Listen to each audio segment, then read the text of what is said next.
Bien, muchas gracias, doctora Albertí. Muy interesante. Y damos paso a la última ponencia de este bloque. Ya después abriremos el turno de preguntas y podremos ir a desayunar. La última ponencia la impartirá la doctora Sara Yagüe, que es médico, especialista en neurofisiología clínica y es nuestra actual jefa de servicio del Departamento de Neurofisiología Clínica de aquí, del Hospital de Sheus. Y tiene como título la ponencia Diagnóstico de lesión del nervio periférico, cómo leemos un electromiograma y unos potenciales evocados.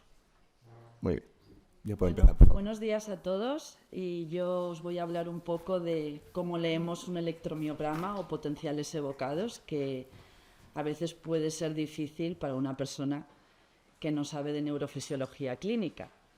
Vamos a hablar de la electromiografía. La electromiografía es el registro de los potenciales generados en el sistema nervioso periférico, tanto en la fibra nerviosa como en la fibra muscular. Y este esquema que os he presentado aquí es muy importante.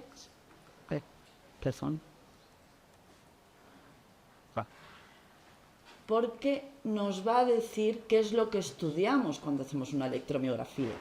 La vertiente motora, desde la neurona motora del asta anterior, raíz, plexo, tronco nervioso, unión neuromuscular y músculo, y la vertiente sensitiva, neurona sensitiva del ganglio dorsal, plexo, tronco nervioso y terminaciones libres. Gracias. Vale.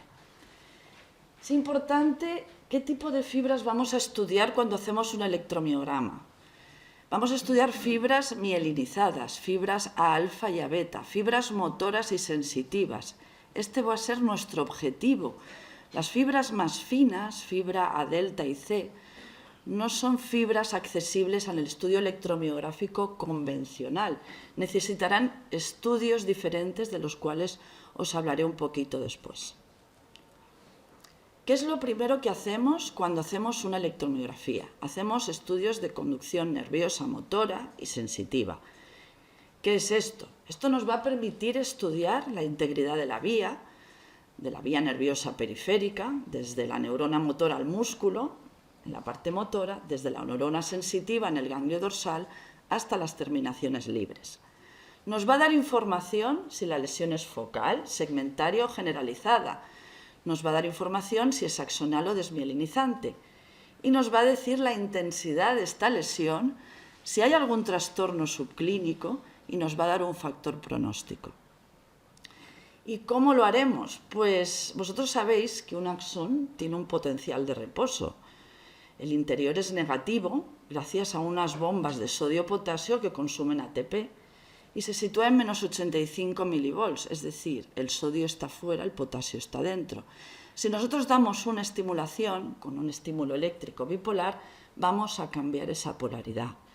Entrará sodio dentro del axón, se positivizará, llegará a un umbral que es aproximadamente menos 45. Cuando llega a ese umbral, inexorablemente se dispara un potencial de acción que nosotros podemos registrar con unos electrodos de superficie. Así que, gracias a este potencial de acción y la suma de estos potenciales de acción, nosotros podemos hacer nuestros registros. La neurografía motora, ¿en qué se basa? Daremos un estímulo sobre un nervio motor, aquí tenéis en la imagen el nervio mediano, y los electrodos los hemos colocado sobre el abductor corto del pulgar.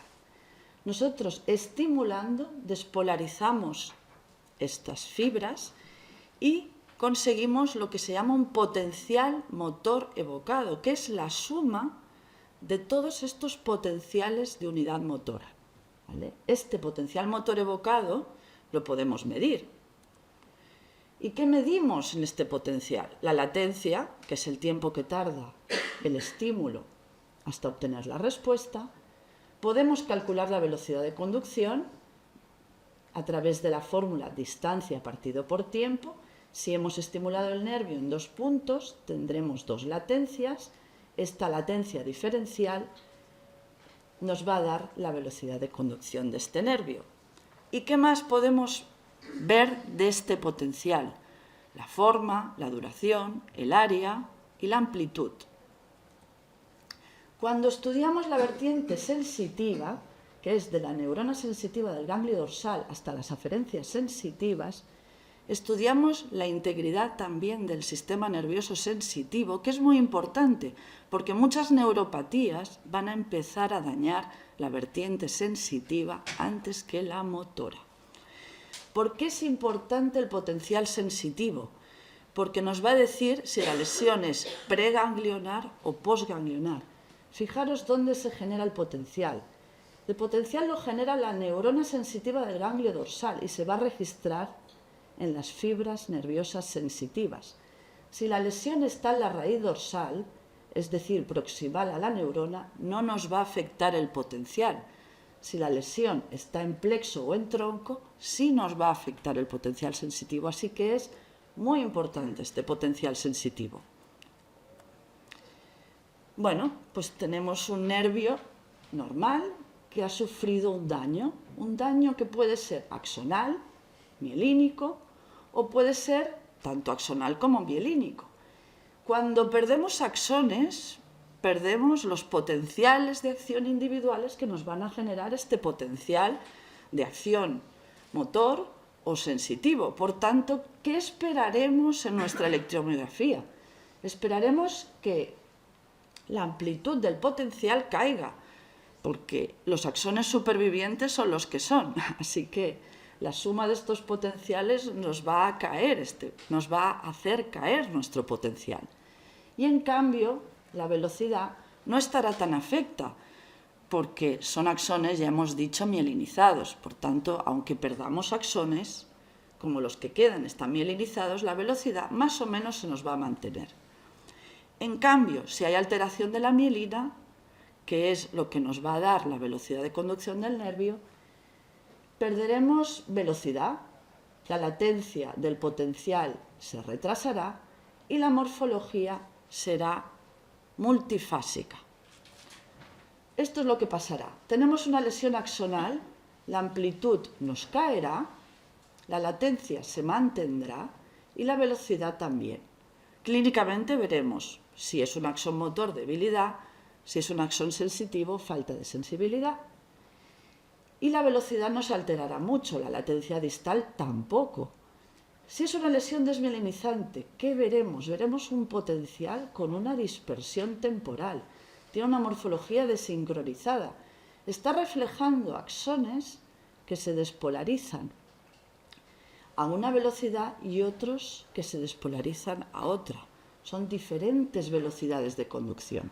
Por tanto, si son extremidades superiores, tendremos velocidades por debajo de 35 metros por segundo, lo normal es 50, 45, y son inferiores por debajo de 30.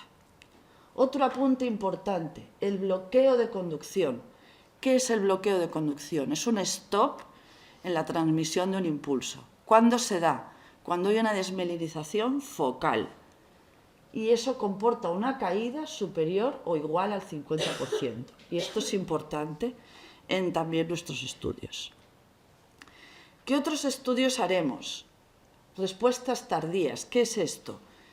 Onda F y reflejo H. La onda F se definió inicialmente en el pie, por eso se llama F de foot.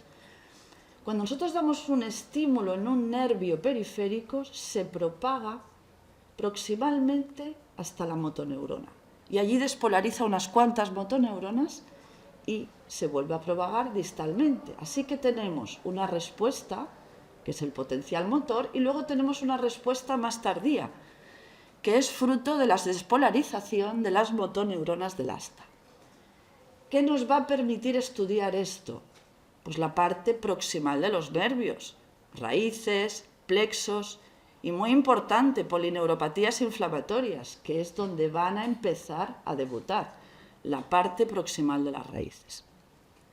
Reflejo H. El reflejo H no representa más que un reflejo espinal monosináptico. Es el estudio eléctrico de un reflejo que estamos dando con un martillo.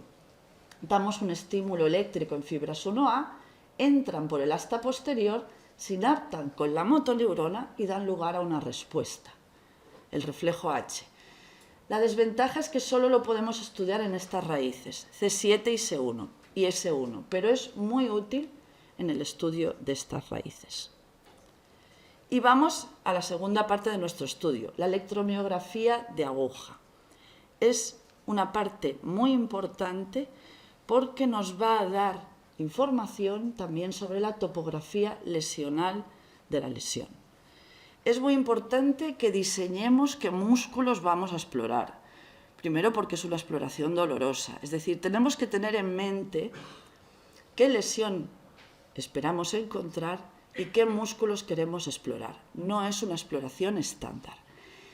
Y nos va a decir qué actividad encontraremos en reposo y según la cuantía de esta actividad lesional nos va a dar un grado de lesión.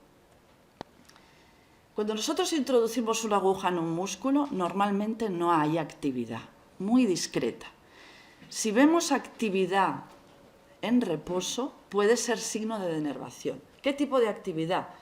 Fibrilación y ondas positivas. Esto es signo de denervación, pero no es patognomónico de un proceso neurógeno. Cualquier lesión, desde la neurona motora hasta el músculo, nos puede dar denervación. Una enfermedad de segunda motoneurona, una enfermedad de la unión neuromuscular como un botulismo, una miopatía inflamatoria nos puede dar denervación. Importante, el timing.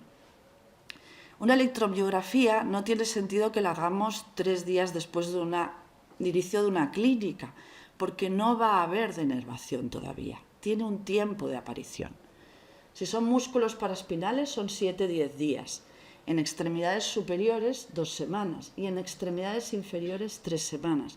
Depende de la longitud de nuestro axón. Y, importante, puede persistir durante un tiempo prolongado. Podemos ver un paciente con polio que todavía tenga denervación o después de una intervención quirúrgica que ha sido hecha hace años.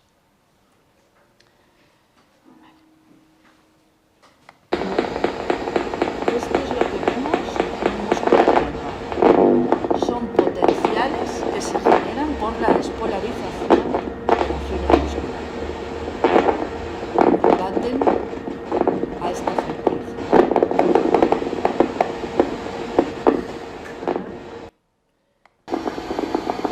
Estos son ondas positivas. ¿Veis? Ondas, el significado de fibrilación y ondas positivas es el mismo, denervación.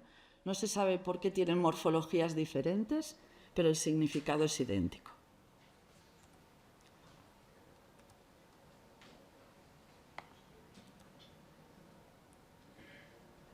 Vale, otro tipo de actividad espontánea, fasciculaciones. Fasciculaciones son descargas de una parte o la totalidad de la fibra muscular y se generan también en cualquier parte, desde la motoneurona hasta el músculo. Las vemos muy frecuentemente en enfermedad generalizada de segunda motoneurona, pero pueden ser vistas en otras patologías. Mioquimia.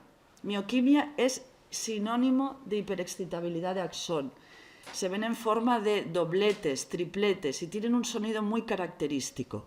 Se pueden ver en radiculopatías, plexopatías después de una radiación, posradioterapia.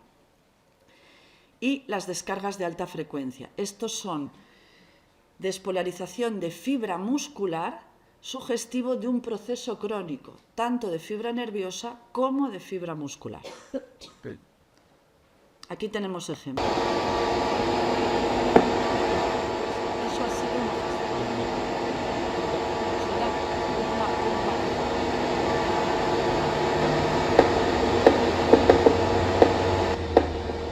Estos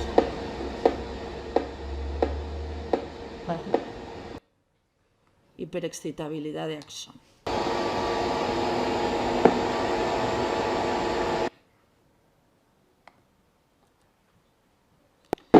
Y la segunda parte es analizar la actividad muscular voluntaria. Le vamos a decir al paciente que nos haga fuerza. Cuando empieza a hacer fuerza, vamos a analizar estos potenciales de unidad motora. Y va a haber una suma temporoespacial de potenciales de unidad motora que se van a ir reclutando y tendremos el patrón que se llama interferencial, fruto de mayor reclutamiento de unidades motoras.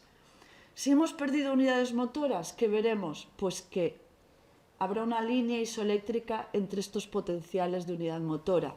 Ha habido una pérdida de estas unidades y las que quedan, cuando le decimos al paciente que haga fuerza, disparan a mayor frecuencia. Por tanto, el sonido es muy característico. Decimos que acelera. Es como que quieren descargar a mayor frecuencia y no se pueden reclutar muchas más. Cuando hemos perdido fibras nerviosas, veremos reinervación. En estadios iniciales, esta reinervación nos va a dar unos potenciales pequeños, polifásicos, inmaduros, que luego irán creciendo y se harán de mayor tamaño cuando la reinervación sea crónica. Aquí tenemos ejemplos.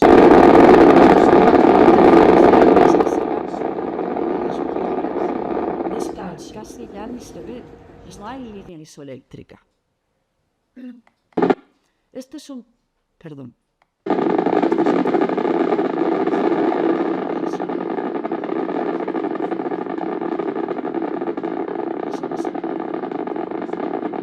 Se han perdido unidades motoras. Y estos son patrones. Se han perdido muchas unidades motoras.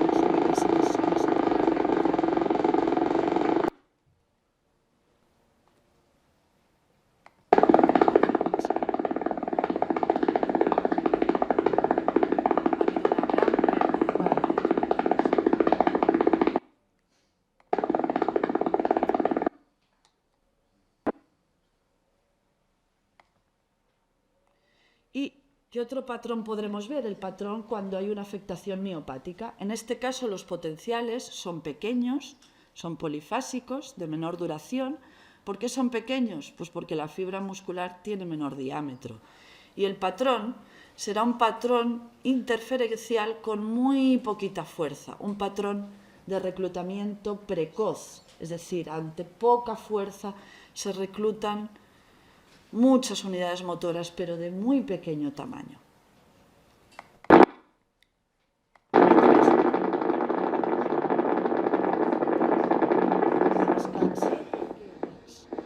Sobre todo por años.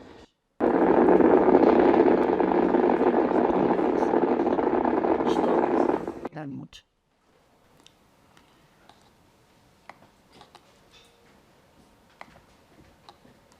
Potenciales evocados.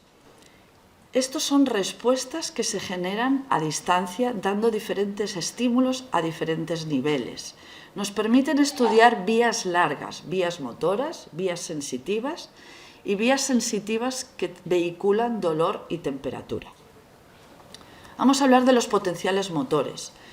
Se estimula el área motora, se puede estimular con un estímulo eléctrico con el paciente en quirófano, dormido, o a través de un estimulador magnético, que es una estimulación indolora con el sujeto despierto y que nos permite valorar la vía corticoespinal desde la primera a la segunda motoneurona. ¿Por qué es importante esto? Pues en una mielopatía. Nos permite calcular el tiempo que tarda un estímulo desde la primera a la segunda motoneurona.